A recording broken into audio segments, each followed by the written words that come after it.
YouTube ప్రేక్షకులకు నా నమస్కారం. ఇది కనిపించేది మరుగుమందు నాన్న. ఇది కనిపించేది ఒరిజినల్ మరుగుమందు నాన్న. విడిపోయిన భార్యాభర్తలైనా కానీ, విడిపోయిన ప్రేమికులైనా కానీ, మరియు మీరు కోరుకున్న వ్యక్తులని ఈ మరుగుమందు ద్వారా అనేది వశం చేసుకోవచ్చు నాన్న. దీంట్లో ఎలాంటి సైడ్ ఎఫెక్ట్ అనేది ఉండదు.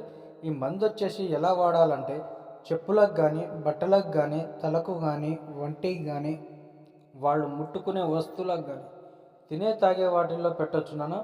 దీనివల్ల ఎలాంటి సైడ్ ఎఫెక్ట్ ఉండదు నాన్న. ఒక్కసారి పెడితే చాలు నాన్న, మన వెనకాల ఒక్కలాగా తిరుగుతారు. మీరు వచ్చేసి ఒక్కసారి పెడితే చాలు నాన్న. భార్యాభర్తల మధ్యలో గొడవలు ఉన్నా కానీ, తోటి కోడళ్ళతోటి సమస్యలు ఉన్నా కానీ, అత్త కోడళ్ళతోటి సమస్యలు ఉన్నా కానీ, ఈ మందు అనేది ఒక్కసారి పెడితే చాలు నాన్న. మనం చెప్పినట్టు వింటారు, మన చెప్పు చేతుల్లో ఉంటారు. దీనివల్ల ఎలాంటి సమస్యలు అనేది రాదు నాన్న. మీరు కావాల్సిన వారు గురువుగారికి సంప్రదించి మీ సమస్యలకు పరిష్కారం పొందవచ్చు నాన్న. నా నెంబర్ వచ్చేసి స్క్రీన్ మీద చూపిస్తున్నాను నాన్న.